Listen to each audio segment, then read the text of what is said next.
मैं महासिंह, सहायक आचार्य अर्थशास्त्र, राजकीय महाविद्यालय बाड़मेर।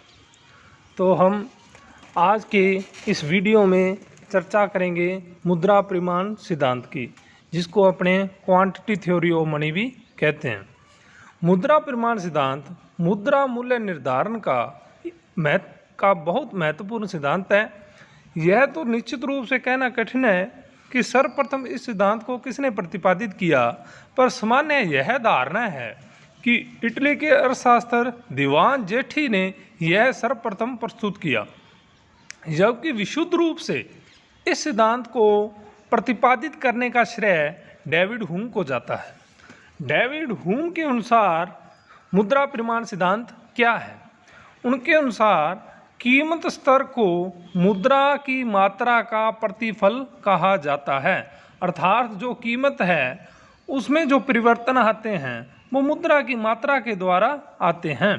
यहाँ पर अपने देख सकते हैं P is the function of M, अर्थात P यहाँ क्या है? कीमत स्तर।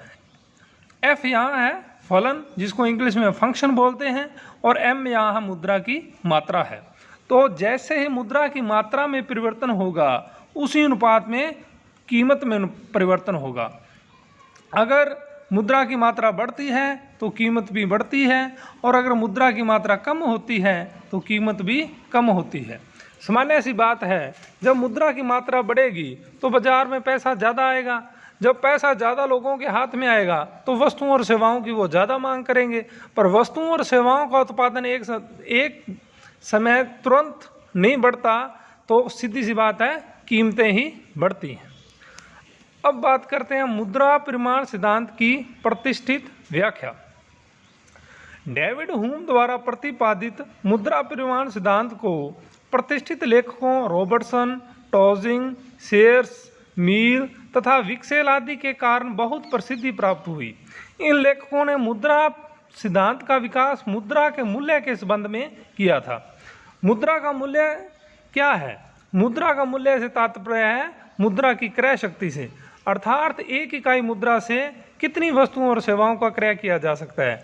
जिस प्रकार से बाजार में वस्तुओं और सेवाओं का मूल्य होता है, उसी प्रकार से अपने आप में मुद्रा का भी मूल्य होता है। अर्थात फॉर एग्जाम्पल मैं आपको बताऊं, 10 रुपये के नोट में आप कितनी वस्तुएं या सेवाएं खरीद सकते हैं, वो ही 10 रुपये की वैल्यू है।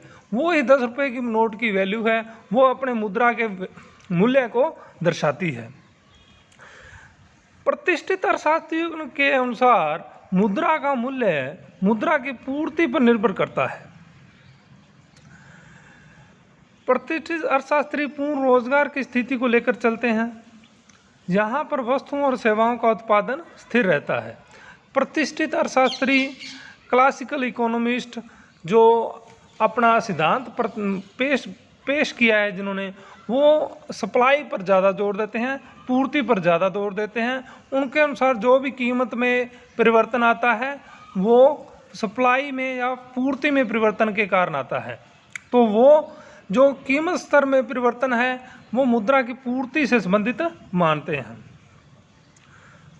यहाँ मुद्रा की पूर्ति में वृद्धि होने पर सामान्य कीमत स्तर तो बढ़ेगा, पर मुद्रा का मूल्य अर्थात मुद्रा की क्रय शक्ति कम होगी। इसमें यह बताया गया है कि जैसे मुद्रा की पूर्ति बढ़ेगी तो वस्तुओं और सेवाओं के मूल्य तो बढ़ जाएंगे, पर जो मुद्रा की क्रय शक्ति है, जो मुद्रा की वैल्यू है, वो गिर जाती है।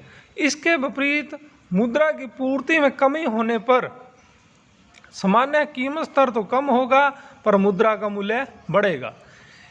इसमें यह बता रहा है कि जैसे मुद्रा की पूर्ति बाजार में बढ़ती है तो वस्तुओं और सेवाओं घटती है, तो वस्तुओं और सेवाओं की कीमतें डाउन हो जाती हैं, पर मुद्रा का वैल्यू बढ़ जाती है। अर्थात उतनी ही मुद्रा से अब आप ज़्यादा वस्तुएं खरीद सकते हो।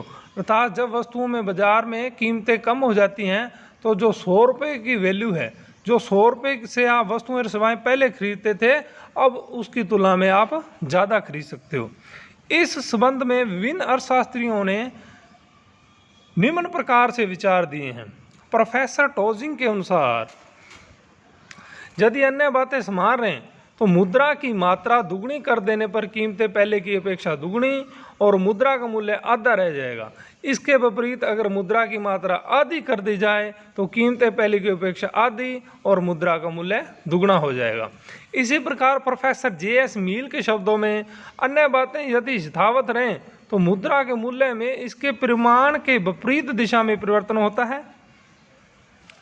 अर्थात मुद्रा का परिमाण यहाँ मुद्रा की मात्रा से है, तो अगर मुद्रा का मात्रा बढ़ती है तो मुद्रा का मूल्य गिरता है। परिणाम में प्रत्येक वृद्धि मुद्रा मूल्य को उसी अनुपात में घटाती है और परिमाण में प्रत्येक कमी मुद्रा मूल्य को उसी अनुपात में बढ़ाती है। अतः उपयुक्त परिभाषाओं से हम निम्न निष्कर्ष पर पहुंचते हैं। अगर अन्य बातें समान रहें, पहला क्या होगा, अगर अन्य बातें समान रहें, पहला बिंदु ये है मुद्रा के परिमाण और देश के सामान्य कीमत स्तर में प्रत्यक्ष अनुपातिक संबंध होता है। अगर मुद्रा की मात्रा को 50% बढ़ाया जाता है तो कीमत स्तर भी 50% बढ़ जाएगा, और अगर मुद्रा के परिमाण को 50% घटाया जाए तो मूल्य स्तर भी 50% घट जाएगा। इसे हम निम्न रेखा चित्र के द्वारा समझ सकते हैं। रेखा चित्र में OX अक्ष पर मुद्रा का परिमाण और OY अक्ष पर मुद्रा का मूल्य स्तर है। तो शुरू में जब मुद्रा की मात्रा 25 करोड़ रुपए है तो सामान्य मूल्य स्तर कितना है, OP।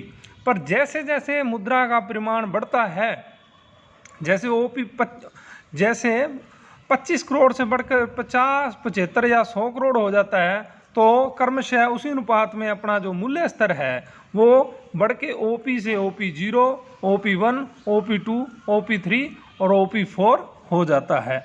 इस प्रकार से मुद्रा के परिमाण और सामान्य कीमत स्तर में सीधा डायरेक्ट संबंध है, डायरेक्ट रिलेशन है।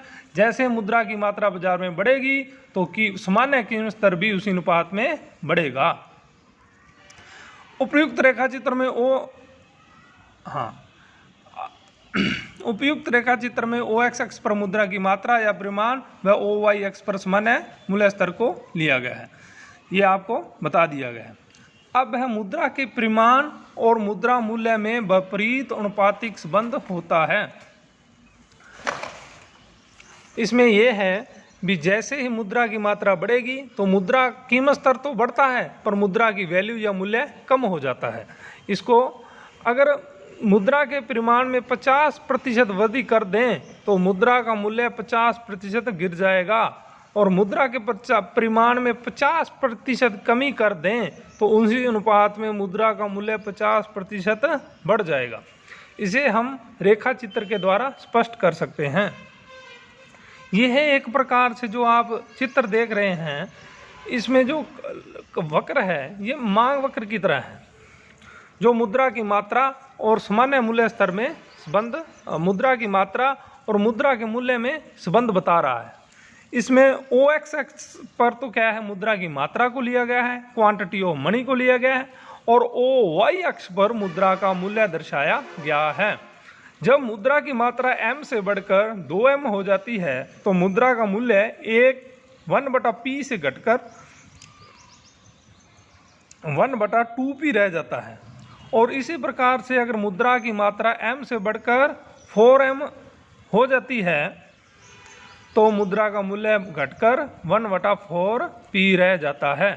तो इसमें मुद्रा की मात्रा और मुद्रा के मूल्य में विपरीत संबंध दर्शाया गया है। अब है मुद्रा परिमाण सिद्धांत की मान्यताएं। प्राचीन अर्थशास्त्रियों द्वारा दी गई मुद्रा परिमाण सिद्धांत की विभिन्न परिभाषाओं में सर्वत्र अन्य बातें समान रहने वाक्यांश का प्रयोग किया गया है, जिसका आशय नियम की सीमाओं की ओर संकेत करता है। अन्य बातें समान रहना मतलब अगर ये बातें स्थिर रहेंगी तो ही ये नियम लागू होगा। अगर ये जो मान्यताएं में आगे दी हुई हैं, अगर इनमें से एक भी पूरी नहीं होती है तो अपना नियम लागू नहीं होता है।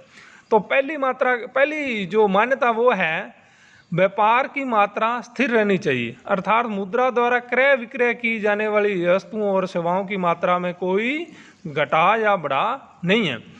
इसमें समझने वाली बात यह है कि अगर वस्तुओं और सेवाओं की मात्रा बदल जाएगी तो कीमत स्तर मुद्रा की मात्रा को कम या ज़्यादा किए बिना ही ऑटोमेटिक ही क्या हो जाएगा, कीमत स्तर में परिवर्तन हो जाएगा, मुद्रा के मूल्य में परिवर्तन हो जाएगा।